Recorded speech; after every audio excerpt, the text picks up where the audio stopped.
Welcome to the Bound to be Rich podcast, where I attempt to reverse engineer people who seem to be successful no matter the circumstances so that you can apply those lessons to your own life.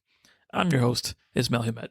In this episode, we are joined by Josh Ordonez, social media marketing expert. As a 22-year-old, Josh has already handled social media directly for Gary Vaynerchuk, Lonzo Ball, and the entire Ball family, NBA teams, and more. How does he get such high-profile work? Josh gets into the weeds and reveals exactly how he did it, who he reached out to, how he reached out, and what he said. I can't wait for you to hear this conversation because it's packed with incredibly practical and actionable tips. Let's dive in.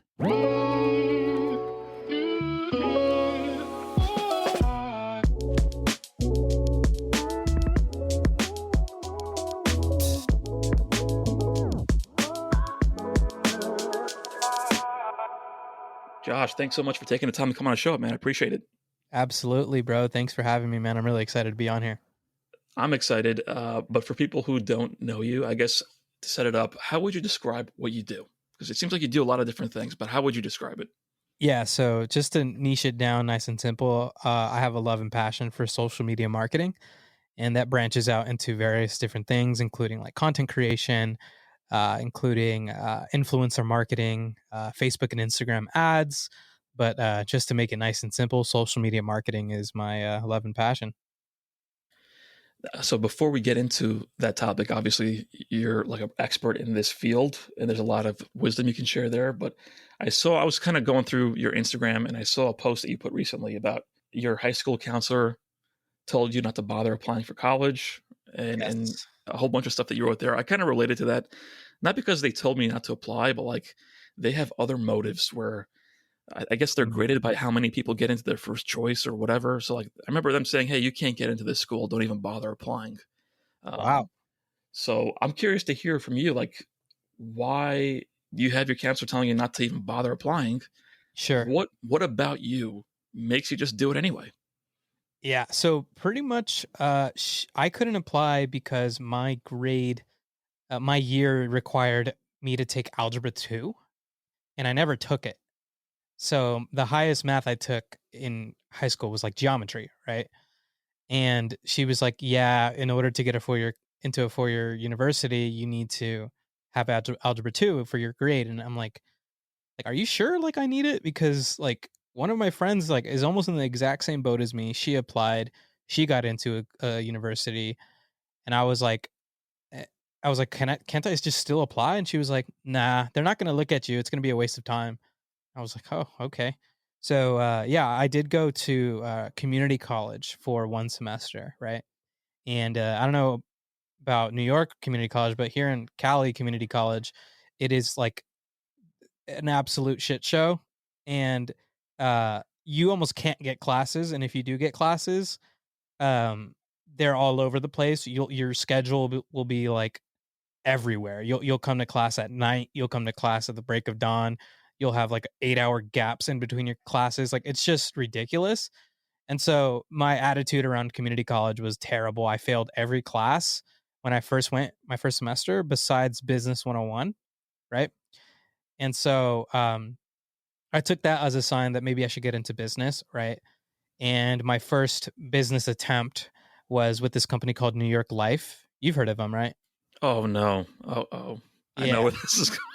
Yeah, so I got licensed to be like a life insurance guy, um, really because I had a mentor at the time who straight up told me like, "Hey, like I'll hand you business, I'll give you all my referrals. Like when I retire, my whole book of business, I'll just hand it to you, right?" And when I got licensed, he like completely ghosted me. He still was like money hungry, and he was a very successful guy within New York Life, right? And so I was like, I just hated trying to learn insurance and all these policies. Like, there's a place for them, but it just wasn't for me. So I kind of like took the hit of, damn, I suck at college. Damn, now I suck at business. So I was like, what if I try college again? And I applied to a university, which was California Baptist University. They're like one of the top private Christian universities here in California. Pretty cool. And I got in. And I was like, okay, now I could have like an actual schedule. There's actually classes available. And so my attitude around college was like, okay, maybe I could give this a real shot now. And I got like all A's and B's. So it's like, what the heck? Like, why were they telling me not to apply? Like, it really came down to my attitude, like, of do I want to do good in community college? The reality was like, not really. But then, like, when I got into a university, I was like, oh, this is a bit more serious. So therefore, I'm going to take it more seriously. And it was all just like really my decision. I decided that I wanted to be, academically smart as well as like street and business smart, which came a little later, right?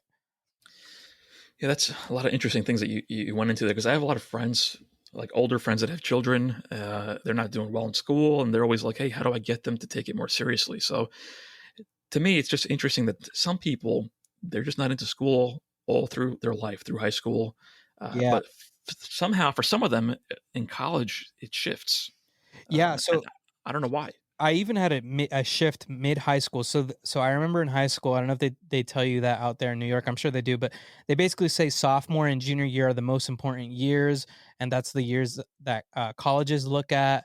So they told me that, right? And so I was like, okay, bet. So like my junior year, I got like a 3.8 GPA, and then every other semester after that, I got like really subpar grades because I just didn't care. So you could obviously do it, right? You Yeah, have it to, it was sounds like you have to care about something to really put your effort into it. exactly. Yeah, it really has to be like, you know, yeah, something I want. Exactly. The other interesting thing is that like I know I tell my friends too, they've had similar situations where my counselor tells me I can't get in or don't even bother, similar stories. And Yeah. to me in life, I'm sure you agree with this, just judging based on what you've done. I don't like to let people reject me, right? Let me try, and if I fail, I fail. Like, don't a lot of people reject themselves before Yeah. there's even anything that happens. Like, oh, I could Right. never get in, I'm not going to do it. I could never start this business, I'm not going to even bother. And Right. you fail without even trying. Why don't you just try, and if you fail, okay, go on to the next thing. Yeah, that's the thing that Gary says. He says, "I'd rather die on my own sword than die on someone else's sword." Like, create your own path, and if you fail at your own path, like, at least it was on your own accordance, right? Versus, like, someone else's path or someone else's, doubt, Doubt yourself. Like, doubting yourself and failing from that, like, that might not even happen because, like, when you're at that position of, like, you're on your own or you're really doing something you love, like, because you love it, you're gonna push through. So it's like inevitably you won't even end up at the sword because you'll just keep pushing through.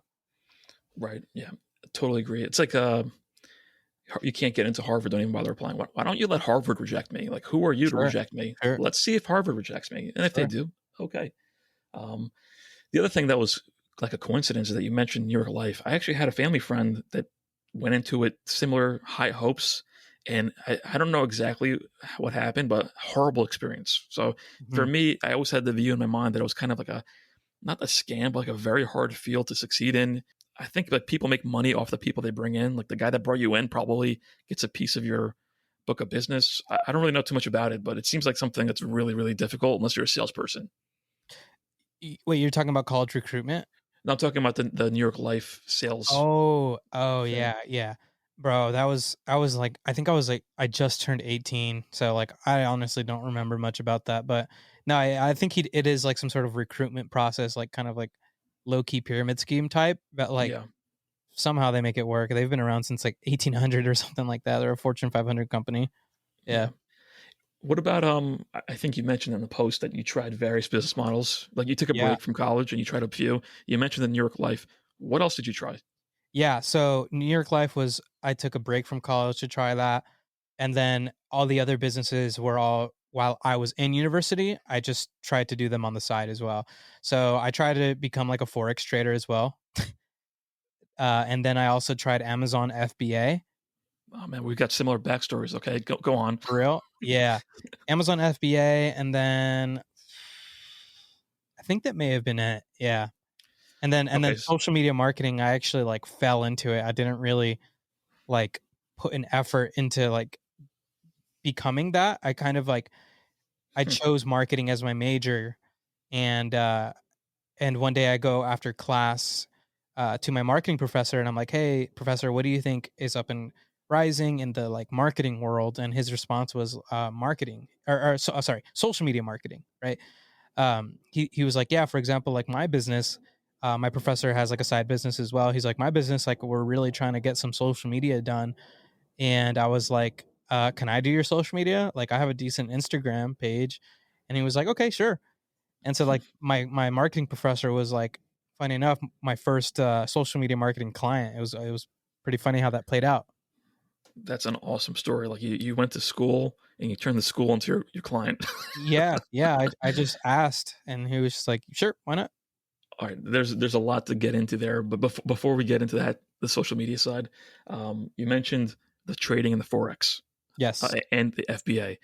I'm assuming that didn't work that correct. well. Like, what happened just quickly on each of them? Because I've tried. Yeah. I didn't try forex, but I still trade, and I tried FBA as well. So I'm curious to hear what happened with you. Yeah, so Forex, I will never, ever, ever, ever be looking at charts like that ever. And any type of, I'm not a day trader. I cannot do that. I would literally rather die. Like, I did not want to be looking at charts and doing the, like, okay, you're about to have Simon on the podcast. Yeah. He has that like talent to like look at charts, do the, fundamental analysis, do the like whatever Fibonacci crap, like all there's so many like uh kind of like indicators to like decide if it's a good trade. Simon has that. I cannot have that. I tried so hard. I paid like multiple different courses. It was just like a death. It felt like I was dying trying to learn that. It was terrible. Just for me, I can't do that personally. And then with Amazon FBA, that one is a bit of a funny story too. Do you know who Kevin David is? I don't think so. No. Okay. So do you follow the account Baller Busters? I am not familiar. Okay, No, last question. Have you heard of CoffeeZilla?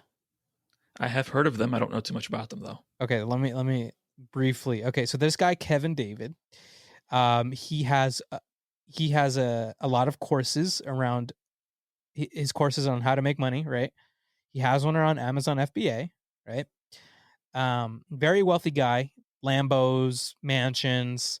Um, he's like a course guru, is what I call them. Okay, and I bought a course from him, which was $1,000.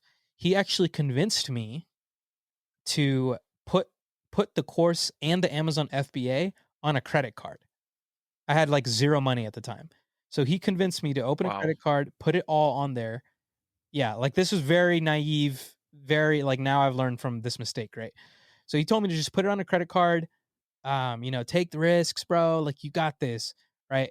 And so I buy this course, and as I'm watching his course, I'm like, wait a minute, I've seen all of this content already. So the exact course that I purchased from this guy is on free on his YouTube channel. And I I recognized it because I watched all his YouTube channel or all his Amazon FBA related YouTube shows before I bought the course.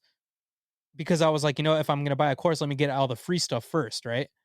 And I was like, dude, this course is for free on his YouTube, and I already watched it all, right? And so I was like, you know what? I'm gonna get a refund on this course, right? And it was within like the 30-day refund policy. And I say, hey man, like, could I get a refund? Like, it's within your policy. He blocks me on everything, Snapchat, Instagram, everything, right? And it wasn't until This millionaire baller has all the time in the world to block you in every social media platform.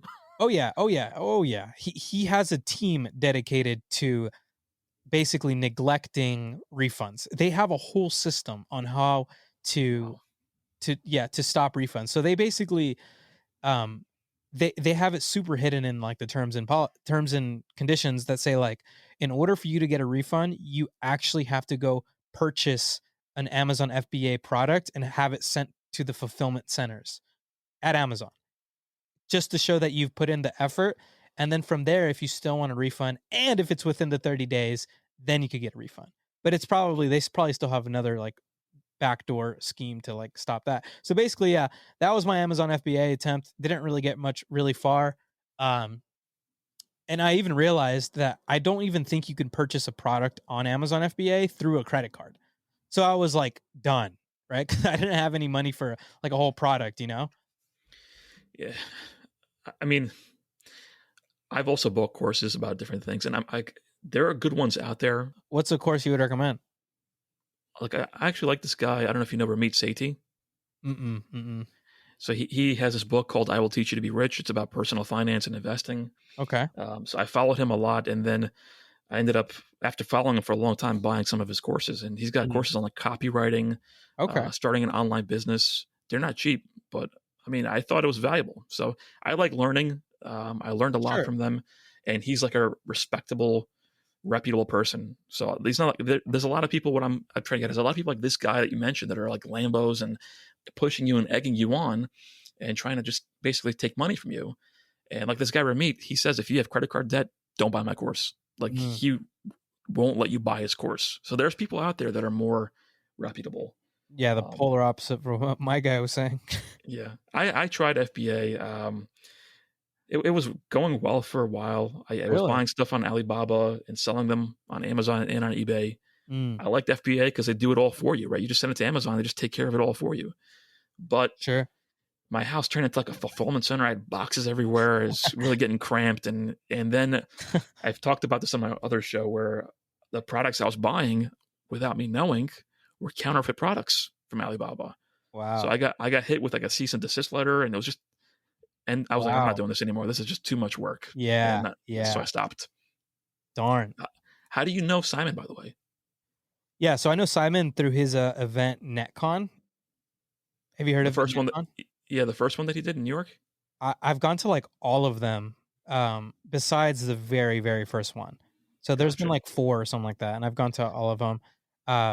Yeah, I met him because, oh yeah, so this guy at Anthony with an extra Y at the end, he's also worked for Gary.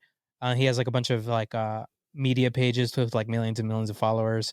Um, so he was basically saying like, "Oh, I'm giving out a free ticket to this event, NetCon. It's being hosted at the Hamptons at the Glass Mansion. Have you heard of it?" Yeah, nice place. Yeah. So I was like, "Oh, that's dope."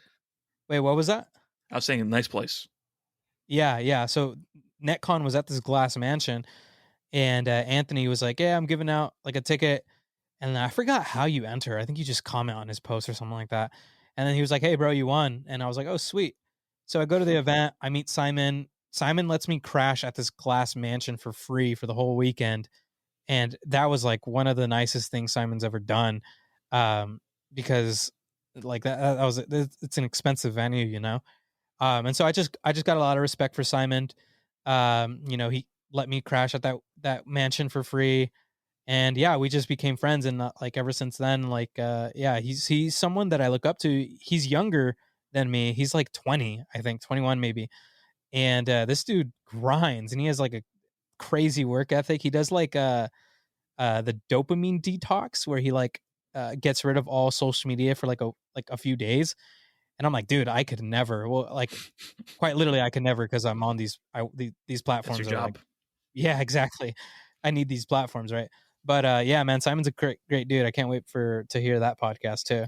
Yeah, I'm looking forward to diving into it with him because he seems like he's done a lot of different things. It's a coincidence that you went to his event like randomly. Like the world works in mysterious ways. Like you Sure. connect with people just through luck, it seems, and the world seems small. Yeah. No, yeah, and So just so Simon has connected a lot of people through the NetCon thing. Like, I think quite literally from the NetCon thing, I've like met content creators and I've like brokered content gigs for these guys. And I think quite literally going to that event returned like a $2,000 investment. Uh, no, sorry, was like a ROI of $2,000. Because like through the meeting the people, like I've been able to broker like content deals with these guys, and like it's made like a lot of money, you know. So yeah, it's cool. Like going to those type of events are super cool. Like once COVID's gone and stuff, like those are fun, bro. Like those are yeah, like the you can meet so many cool people, some long term friendships, like for real. that's what I was just talking to my wife last night. I'm like, oh, I got an interview tomorrow, and I'm lining all these interviews up. And I told her I kind of miss the pre-COVID, like that's what I missed the most. Meeting Mm. instead of just recording or audio with Josh or Simon or whatever, meeting these people, going out to dinner, and like actually forming relationships. It's easier in person, Right, right. especially with people that are grinding and doing stuff. So I Yeah. really missed that part, and you get that at these events. Yeah. Well, at the same token here, this audio thing, like you could scale this ridiculously, bro. Like Like, you could have guests on at the comfort of their home, like how I am right now. So at the same token, in person might even be like let's say you want to grow this podcast like ridiculously. In person does have a awesome element to it. Video content, but if you're sticking to audio only, dude, this digital landscape of like, being at your house is amazing cuz like you could probably if you grow this to a good level, you could probably get like a Grant Cardone on your podcast pretty quickly, bro, because of how Yeah. convenient it is. Yeah, you're totally right. It's definitely a easier ask. Like I don't have to fly Yeah, you somewhere, go somewhere, meet. Like that takes a lot of effort. But getting on a sure. phone call is a very small ask, Yep. and it's surprisingly. So we'll get into social media next because the power of social media is wild. Like I connected with I interviewed an NBA player who trades. Like I've met Oh, crazy who? people. Jonte Porter, he's Michael Porter Jr.'s brother from the Nuggets. Oh, So cool. yeah, he hasn't played in the NBA yet because he's injured, but he's on the Grizzlies and he's a rookie. Hey, that's dope. That's dope. Yeah. I see that you've done some work with I think the Utah Jazz and some teams, but to me it's like wow that you can just connect with people so Yeah. easily on social media. Yeah. Um, I'm not a pro at social. I'm trying to learn. I'm really probably very lacking at Mm. that. So I'm looking forward to diving into this next with you. Um, you said you got your professor as your first client, right? Mhm. And then I see, obviously, for people who don't know yet, you have you've done work with Gary V, Mhm. big baller brand, Lonzo Ball, his father, and I assume the whole family. Like Yeah, yeah. you've got this incredible client list, right? How do you do that? Because you talked about the trading was so hard for you, and you kind of just fell into social media, and it's easy and it works. So people out Yeah. there are doing the same thing. They're banging their head against the wall, trying to make stuff happen that aren't working. But if you find the right thing, it seems like it's easy and just kind of falls into your lap. So I guess talk to me a little about how you got into it and how it kind of kept the ball rolling. Yeah, so, while I was doing, my marketing professor social media, I think within, like, a month of, like, working with my marketing professor is when I got the internship with Big Baller Brand. So it was, like, pretty big leap in, like, the clientele and, like, the people, but, And did you just get that like just through an application or how'd you get that? nah, so I'll get into that. So basically, um, Gary V has this content series around Instagram networking, how to network on Instagram via Instagram DMs, right? So basically, we DM'd the announcer of the Junior Basketball Association League, which was the league around LaMelo and Jello Ball at the time, right? So we announced the announcer of the league, or we DM'd the announcer of the league, and we offered to do free video production for the league. And when I'm saying we, it's my dad. He's a computer software engineer, but on the side, he has like this awesome passion and love for like high end video production, green screens, like the cameras are like really, really like the cameras that go over your shoulder type cameras, like the movie productions type cameras. So he has like a little like production company that he kind of just does on the side. And so we offered to uh, do free video production for the league for their media day, right? And like I come home one day and my dad's on the phone with someone and he's like, "Oh, okay. So like, are you going to LeVar's mansion now?" Right? And I was like, "Dad, like, who the hell are you on the phone with?" He's like, "Hey, like we got a content gig with the Big Baller Brand, right?" And we go out, and when I go out uh, to help him out, I'm just filming. I'm just holding a camera, like filming Lamelo, having like a script out for Lamelo to read and stuff. And the director of business development comes up to me, and she's like, "Hey, um, your dad told me that you study marketing." I'm like, "Yeah, yeah, I'm in marketing right now. Like, that's what I go. That's what I'm going to school for right now." And she was like, "Hey, like, I really liked what was on your Instagram story today." She's like, "We need that type of behind the scenes story, Instagram story footage Wow. as this league progresses." She's like, "Do you want a job?" And I was like, "Oh yeah, like absolutely, right?" And Wow. so, yeah, so like that was like the reach is and the strategy is you offer value to someone over Instagram DM, someone you want to work with, right? Make it like a no lose situation, give them way more leverage than you need, and like with zero expectation. Like I did not go there thinking I was going to sign or I was going to get like a new like social media opportunity. I zero, right? And we go out there, we delivered um, They actually Big Baller Brand hired my dad's production company to do some more um, video production, and throughout that time, I was a social media internship for the whole summer for Big Baller Brand, right? So, um, yeah, like that was kind of like the launch, right? That was like a big leap in my career, and then once I got like Big Baller Brand on my resume, I just kept rinse and repeating that strategy of the Instagram networking. So that's actually how I got to Gary too. Was I DM'd not Gary, but the co-owner of Empathy Wines.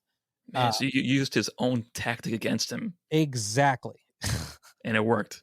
It worked. How? Yeah. But before we get into the Gary, so that's an awesome story. There's a lot of things to like take away from that. But just a simple question: do you think you got lucky? Oh yeah. Oh yeah. There's an element to luck because let's say I went right and I was just I hate social media, so I never used it. Right. I never posted, and I never. Well, like there's a lot of uh things that like attributed to like that, right? One, I like talking to people. So while I was there, I was like, "Hey, let's all connect on Instagram, you guys." Like, "Oh yeah, let's do it." Right? And while we're at lunch, she just so happens the director of business development, she just so happens to be scrolling on my Instagram. And she's like, "Whoa, this is dope. Like we want this. Like let's do this more often, right?" But yeah, there is an element to luck. Like how would I have ever known that like that could work? Like the Instagram networking strategy. But yeah, It, absolutely. it's just like, to me, the fact that you already were creating content. So like, I think the people like myself and even other people I know, I don't have time for social media. It's too much Yeah. work, and they don't use it and they don't put it.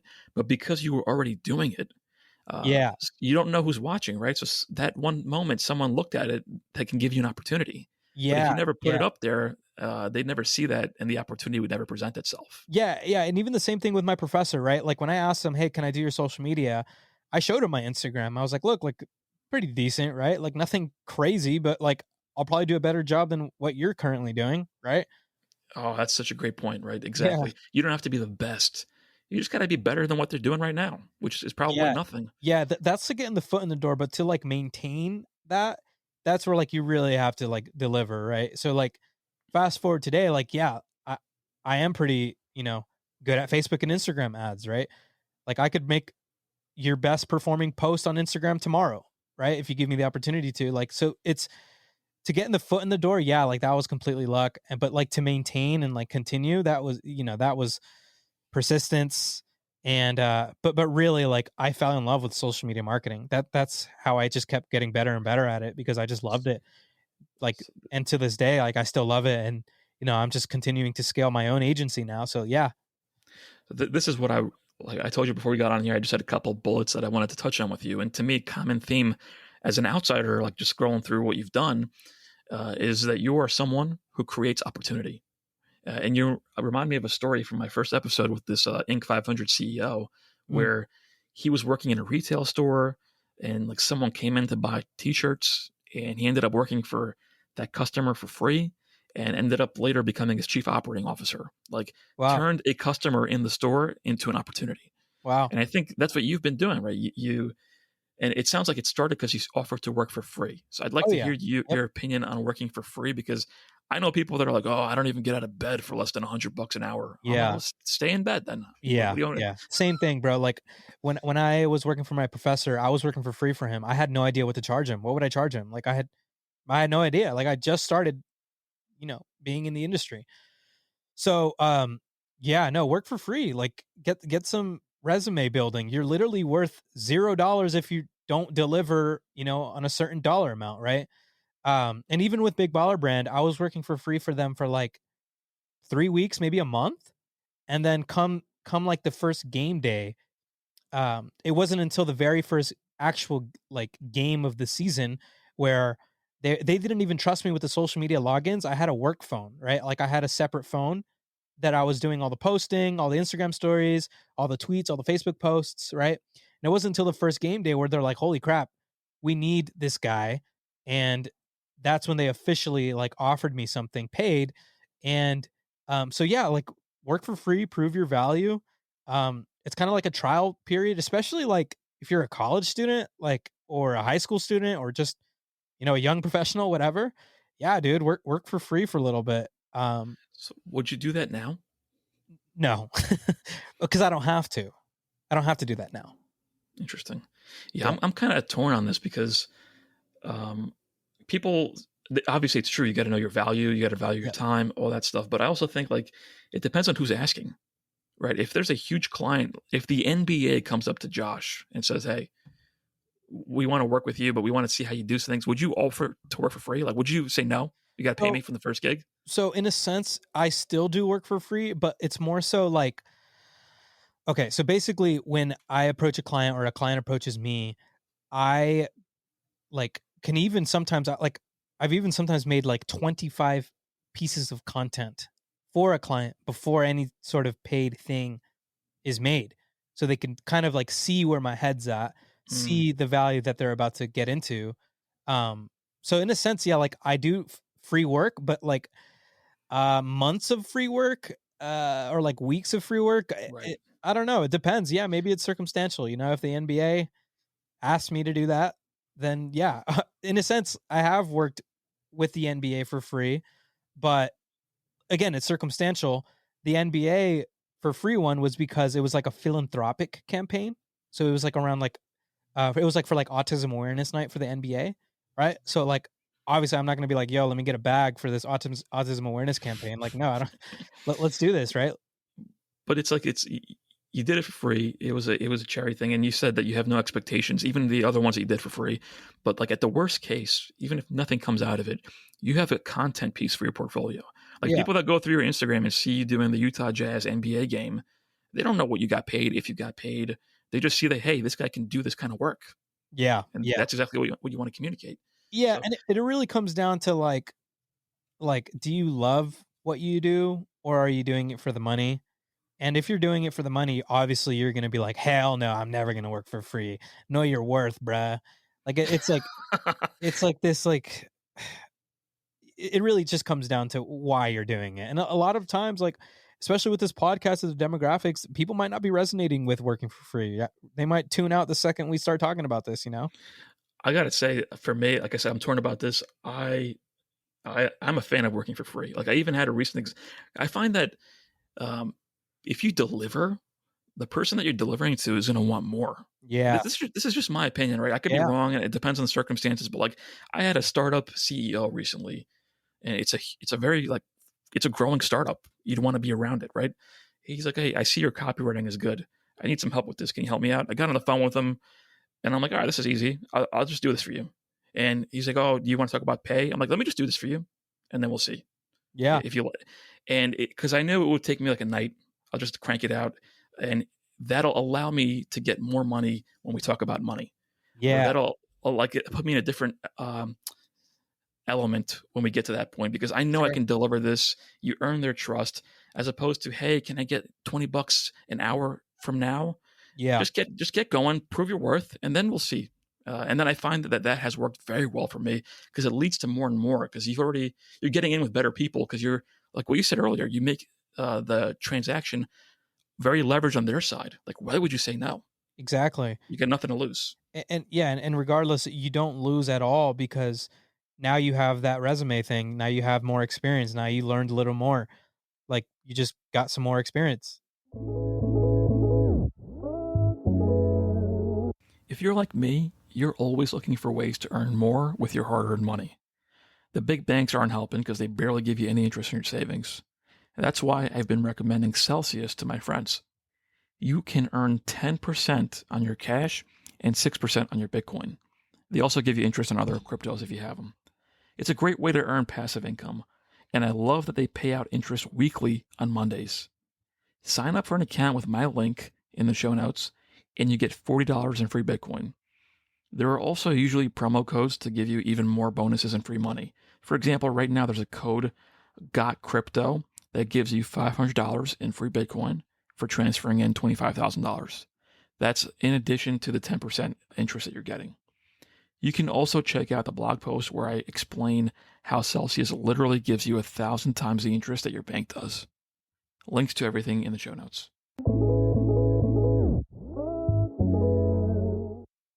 All All right, so you created the opportunity at school. You created the opportunity with Big Ball Brand. That's an awesome tip, by the way, of going to someone uh, that's not directly the person, but kind of connected to them on Instagram. Yeah, So you can't. I mean, you could DM Gary V. You probably have like a 1% chance of getting a response, if not 0.05% chance.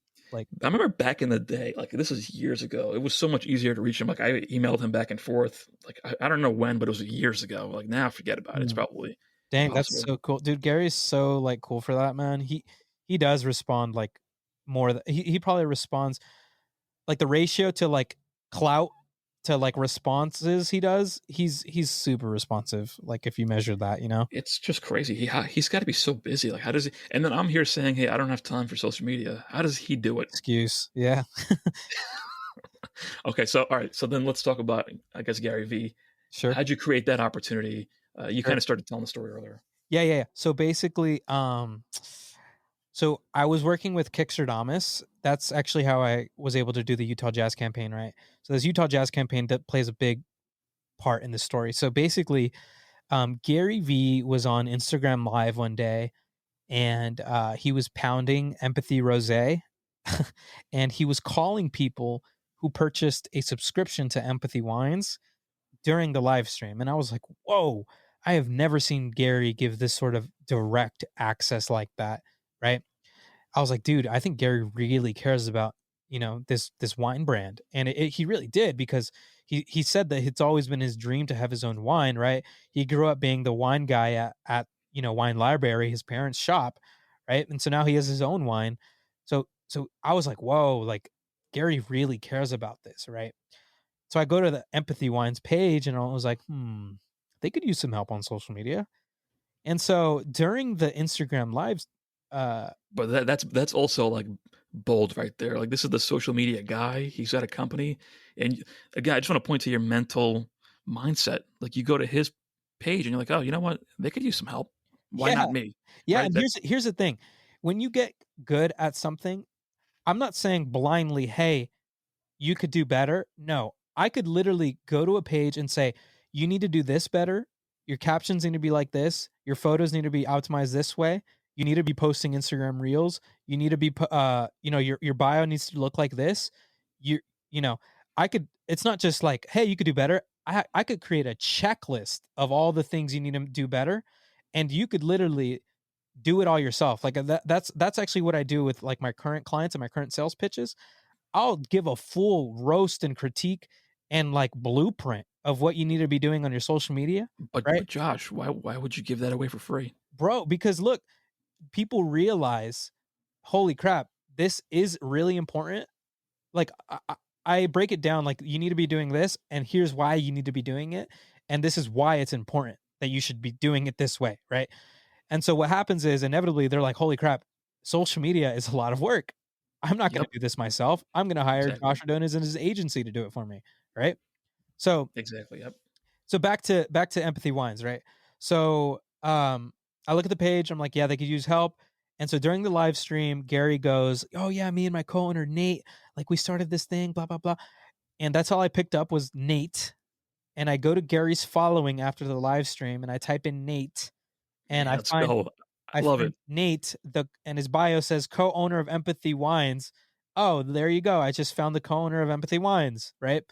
I send him a DM and I'm like, "Hey, uh just got off the like live stream. That was like so much fun. Was wondering if you guys need help on social media. This is what I currently do. This is who I've worked with.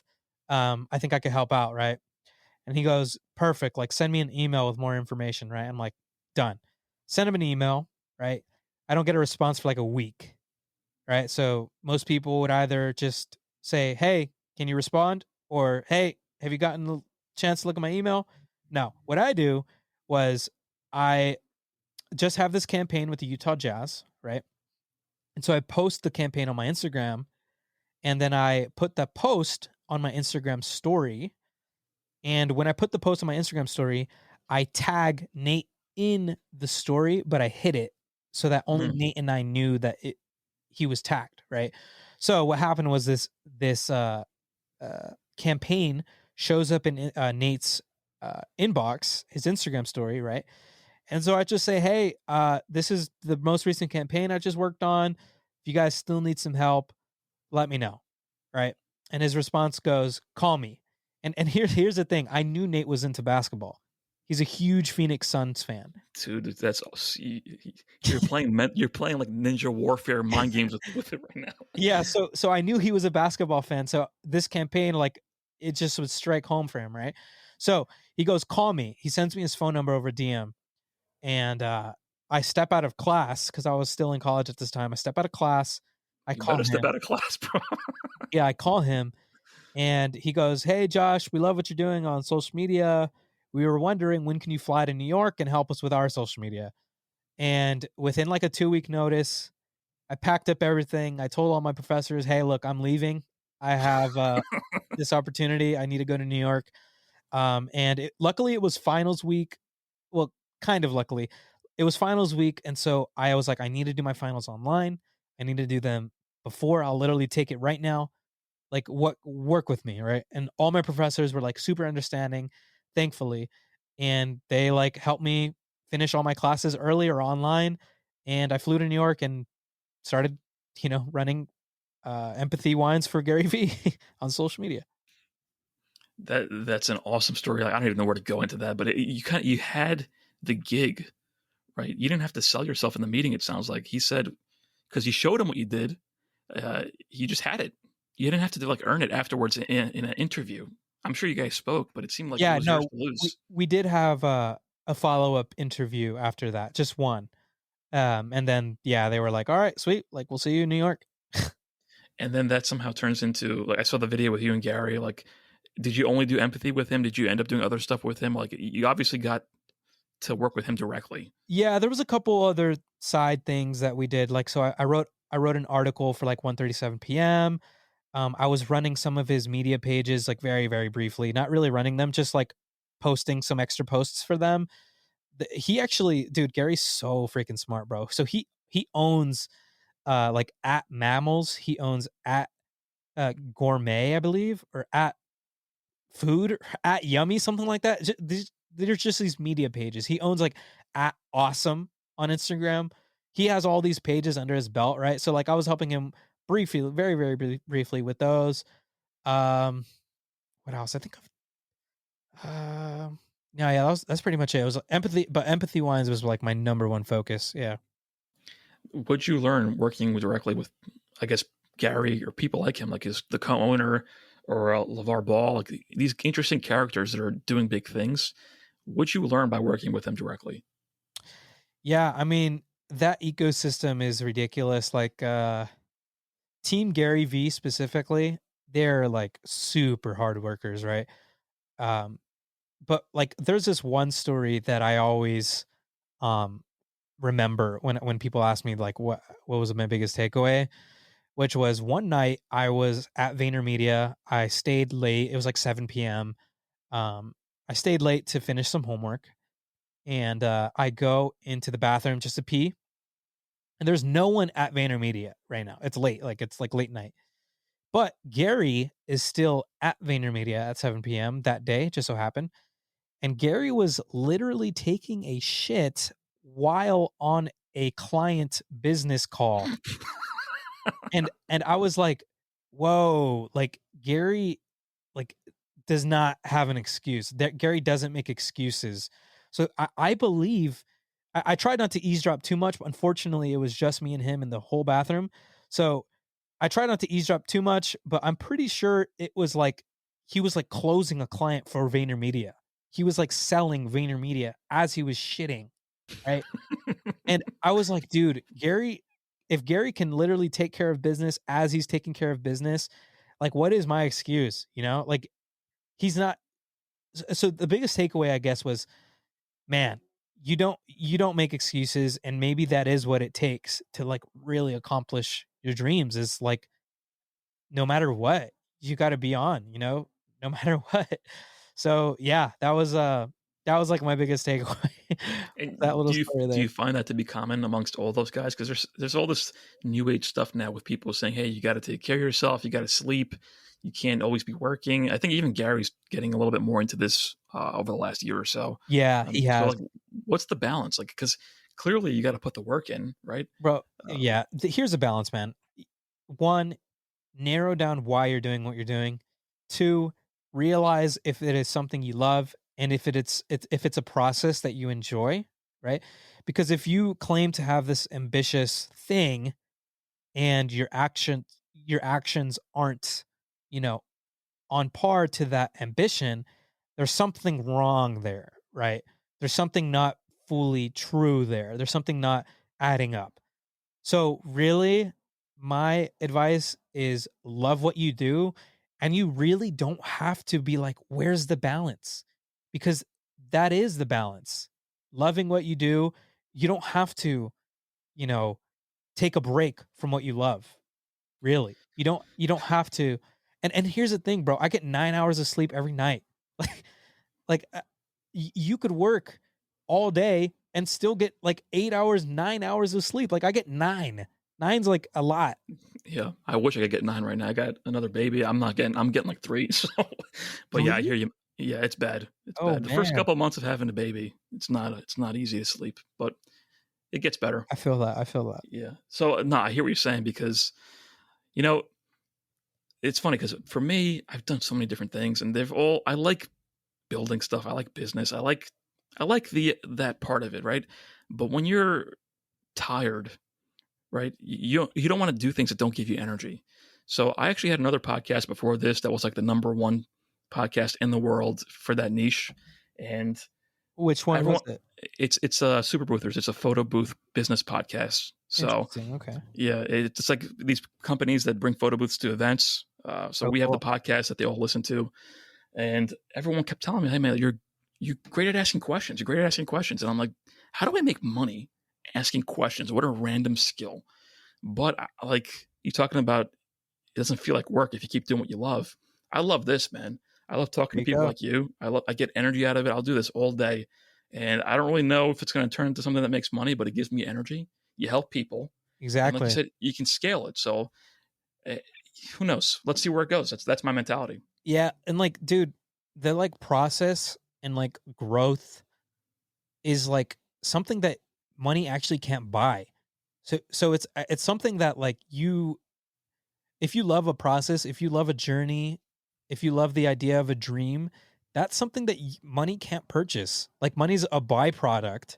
But really in a sense, if you have like an awesome journey, an awesome dream that you really like have a lot of conviction for and you love and enjoy, you've already won. You already have something that is like so valuable that it's priceless. As a matter of fact.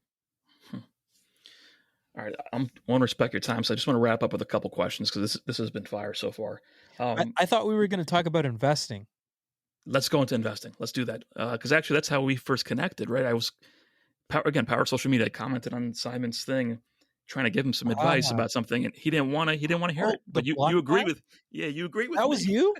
That was me. Yeah, Oh, bro. Bro, small world. yeah. Bro, Simon, I even we were talking about it yesterday. Yes, he needs to be on BlockFi. Like, come on. Yeah, right. He, You need he, all that liquid cash. Like, come on, but dude. bro, first of all, it's still liquid. You can take it out whenever you want. So I Well, didn't really buy that. I'm going to challenge him on that oh, next. no, no, no. BlockFi does take a little bit. It- No, but I'm saying he says he needs the capital for his real estate projects. You can take it out whenever you want. How long does it take to like become It's cash?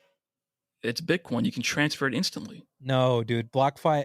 That's a reoccurring thing that I've heard with BlockFi is it takes some days. I think like 2 to 3 days. Oh, you're talking about converting it from transferring the Bitcoin and converting it from Bitcoin to cash. Okay, gotcha. I believe so. I mean, I've Yeah, I've had BlockFi for like 3-4 months. I've never wanted to take out my money out of it, but that's what I've heard, and that's why when Simon was telling me about the liquidity thing, I think that is an actual thing. I don't know. got it. Maybe Yeah, I'll. no, that makes sense. That makes sense. It's still got to clear into cash. Yeah, But yeah, man, yeah. So I guess I'll dig into it more with him. But yeah, we connected on that. So I'm curious. You that's said you don't hilarious. like trading.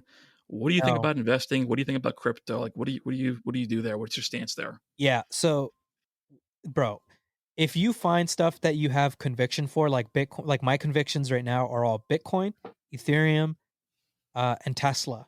That's it. All right, now you're speaking my language. Let's go. Yeah. So Bitcoin, Ethereum, and Tesla. Dude, that is the game, because here's the thing. If you have so much conviction in it, you don't care if you lose money. You don't care if it goes down, because regardless, you want to contribute into this thing that you've already put so much research into, right? Given this is assuming that you put the research into what you're investing into, right? You're contributing into something you believe in. It's the same thing with like the other thing I was just talking about, like loving what you do. Bro, if you love the stocks and cryptos that you're investing into, it doesn't matter what happens to them. It doesn't Yeah. matter. And inevitably, right? If obviously you're investing into something you think will go up, these things have been only going up recently. Like my Tesla is fantastic, my Bitcoin's been doing fantastic, my Ethereum's doing super fantastic. Like, um, and I don't care if it goes down. It could go down. I don't care. But on the other hand, I hate when my Dogecoin goes down. yeah. Yeah, so would I. Yeah. So I'm okay with losing money on Tesla, Bitcoin, Ethereum. Dogecoin, right? It's purposely like a joke cryptocurrency. It hurts when it goes Because you, down like a little bit. It yeah, hurts 'cause you don't because have the conviction in that one. I don't know. It's Exactly. totally more of a gamble play. Uh, I do have a lot of conviction on the power of the internet, right? So like all these influencers talking about them, that does play into these type of meme coins, because if you think about it, the largest hedge fund in the world is the internet collectively, right? So like I put a lot of money into AMC, one of the other meme coins or meme stonks, right? And I lost a lot of money. But here's the thing, I didn't feel bad about that one, because we were technically right. I was technically right. The internet was technically too powerful, right? Robinhood, man, they killed it. Exactly. Well, it wasn't just Robinhood. It was multiple brokerages that halted trading, right? So I was technically right on that trade. I lost like 3 grand on AMC, right? But I was technically right because Yeah. there was If just too much traffic. We were too right. We were if they too let it play innovative. if they let it play out, that would have kept going to God knows where. Yeah. Um, Yeah. I mean, you touch on a lot of different things right there, like conviction. It's funny because the last 2 episodes that I did, the first one was called "Cash is Trash," and that one was really what took off for my podcast, where I was talking about inflation and how cash is trash. You don't want to hold cash. Mhm. And then right after, crypto went on a tear, so everyone started to listen to that show. And I Yeah. just did one on a Bitcoin Q&A. People were sending in questions, and I said the same thing. Like with Bitcoin, it's the only thing that I get excited when it goes up because I'm making money, but I get just as excited when it goes down because I can buy more. Right, and Ah. that's conviction. Ah. You don't care. Yeah. You get happy when it drops. So, Yeah. and you get that by like learning about it. Right, you have to feel comfortable with it and believe in it. So I'm glad you hit on that because I've been kind of hammering that in the Right. last 2 episodes. Yeah. Yeah, I love I'm a that. big believer in Bitcoin and Fight the Ethereum. I bit. think will do very well as well. But the other ones, I don't really. I just it's hard to tell which one's going to succeed. I'm sure some of them will, but a lot of them are going to go to nothing, in my opinion. Sure, sure. Um, Ethereum, as of now, if you're looking for like a trade, Ethereum is a really good play right now. Reason being is Gary hasn't stopped talking about Ethereum for like a few weeks now. And He's got a project coming out, right? on the 5th, he's dropping an NFT project with Ethereum smart contracts. So, yeah, it's probably going to be a bull market for Ethereum until 5.5. There might be a little dip after the 5th of when Gary's dropping it. But if you're looking for whoever's listening, if you're looking for a quick Ethereum play, that could be it. But I would suggest long term for all of these things we mentioned. For sure. Um, yeah, I mean, I could dive into cryptos. I don't want to take up too much time because I don't know how much time you have left. But I could dive into crypto and ask you a ton of questions on that. Um, but I just wanted to touch on quickly, if you didn't mind. There's a lot of people like the Ty Lopez's and everybody recommending social media as a job, build your agency, do it as a gig, start a business. You're doing it. You're succeeding in it. Yeah. Do you have any advice to anyone that's listening that's like, hey, I like social media. I want to start doing something there. Any advice to someone like that? Yeah. So there's a bunch of different avenues within social media that you could like monetize, right? I would say first study the creator economy. It's like kind of a buzzword, but if you just Google creator economy, you will find a lot of very interesting things, which basically is, as a creator, you have so many ways to monetize, and this industry is only growing. So if you really want to get excited about social media, study the creator economy. And then what I would say is, dude, social media, you have so much potential to like get working with some amazing people if you put in the work. And here's how. Let's say you are a video editor, right? Let's say you create thumbnails for YouTube, or let's scratch that. Let's say you're good at Photoshop, right? You're good at Photoshop. Just you just so happen to be good at Photoshop. Okay. So now you want to use that skill set and you want to get into the social media creator world, right?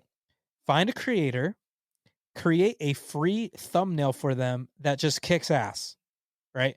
Send it to their DM, find their email, find their manager's email, find the company's email, find an admin person's email, right?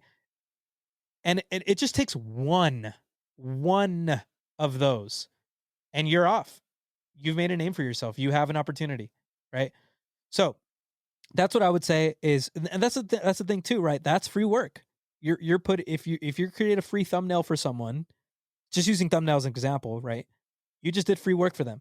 Okay. Second, so thumbnail specifically, because within the creator world, I know that thumbnails for YouTube are very in demand and very low supply, right? So if you're good at Photoshop, boom, there's an opportunity for you. Second example, if you're good at video editing, right? Edit a TikTok for your favorite creator company ever. Why? Because TikTok is a massive exploding thing, right? With very little people optimizing on it, right? You could probably name a brand right now, and there's like a very high chance that they're not on TikTok yet, right? However, they have loads and loads and loads of full horizontal video content all over the internet. Go look for a horizontal video, make it into a TikTok, you know, use the trends, use the audios that, are trending right now, and send it to them as an example and say, hey, I'd love to make more of these for you, right? Again, free work, but all it takes is one response, and yeah, you'll make a big leap in your career. Super actionable, like genius advice. And it's amazing because it's so simple, but people won't do it. And that's why it works. Yeah, a lot of it is doubt. It's like, yeah, right, they're going to respond to me. But that's the thing. People check their DMs, right? And it's a numbers game, one. And then two, even if they don't respond, guess what? Now you have that thumbnail, you have that TikTok on your resume. On to the next one. I have a feeling people are going to want me to bring you on for a part two. I think there's so much good advice to dive into further. But I got to ask you, I can't let you go without asking you this. I'm horrible at social media. Horrible. What do I do to grow this podcast? It grew totally organically. I got to 60 in the entrepreneurship category. Like, ooh. I have no social media account for the podcast. I just have my own personal one. Yeah. Barely have anybody following me there. Yeah. What should I do? Yep. You need to go on TikTok. I know you're not on it. I'm not. I took my name. I got the account, but I'm not. I don't have anything on there. Yeah. So all the little video snippets that you're posting on Instagram, go on TikTok, make them vertical, full screen, and post them there. And then I would also advise, okay, question. What do you do on your free time? Be honest. What do I do on my free time? Be honest. Right now, I don't have much free time, but I guess I'm scrolling through my phone, listening to podcasts, stuff like that. Podcast is pretty productive. But okay, well, I was going to say this. Take 1 week of your life, and this just comes down to how bad you really want it, right? But this is, trust me on this.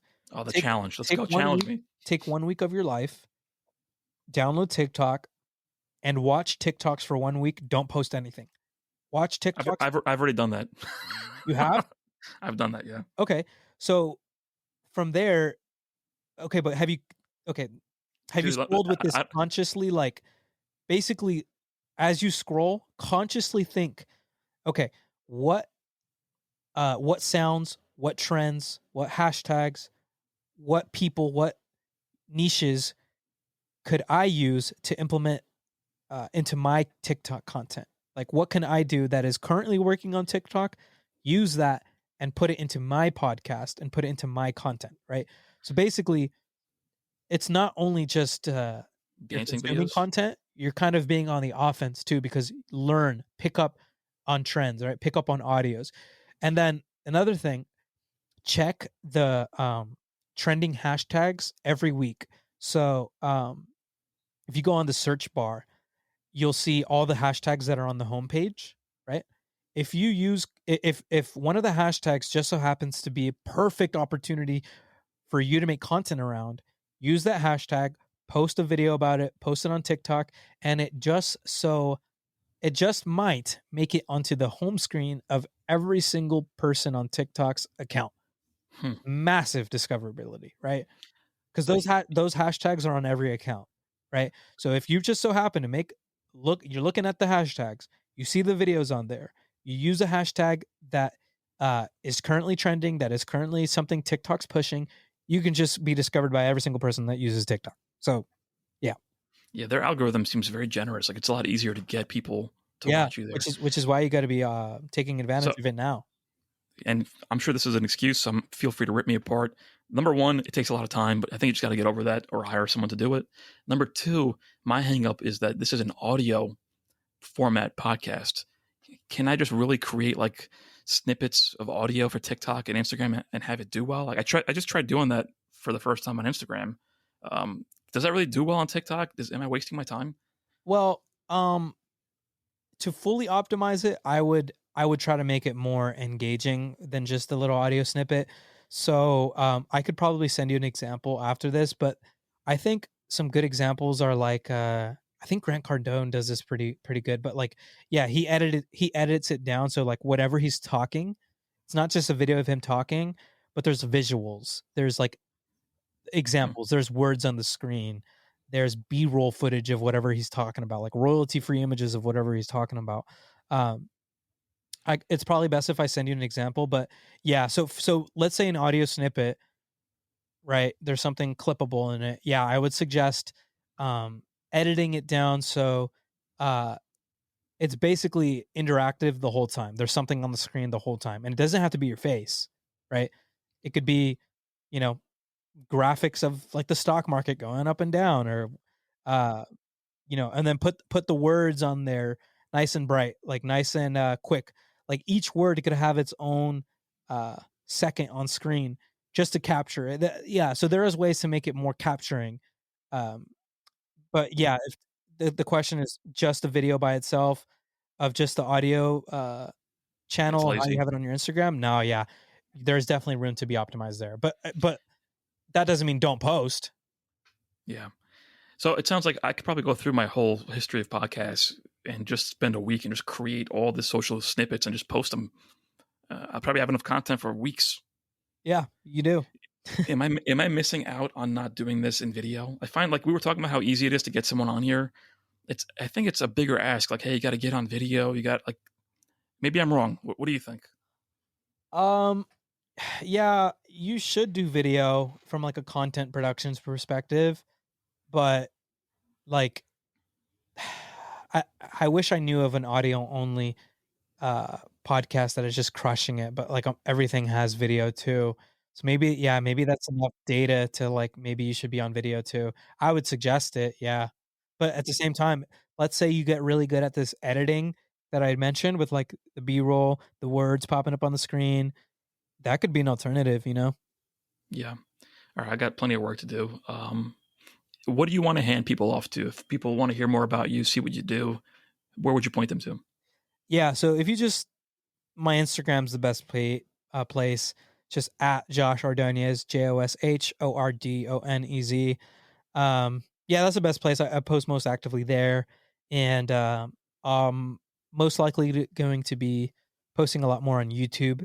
I'm actually joining this little challenge with Mr. Beast and Eric.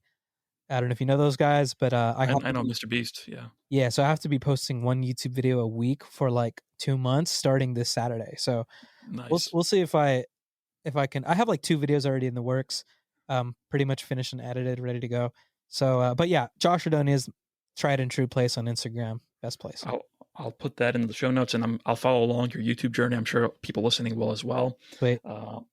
Last question I ask everybody: what is a rich life to you? Dogecoin. That's it. Doge to the moon. Dogecoin. Rich life, bro. I have a rich life, man. It's waking up, doing what I love under my terms every day. That's pretty much it. Yeah. Awesome, Josh. Yeah. Great place to leave it. Thank you so much for coming on here. Thanks, bro. Appreciate it, man. Talk to you soon. Talk to you soon too. Take care, brother. And there you have it. If you enjoyed this episode, please remember to leave a review. I may even give you a shout out and read yours out on the show. For any and all resources that we discussed, check out the show notes or head on over to boundtoberich.com. Until next time.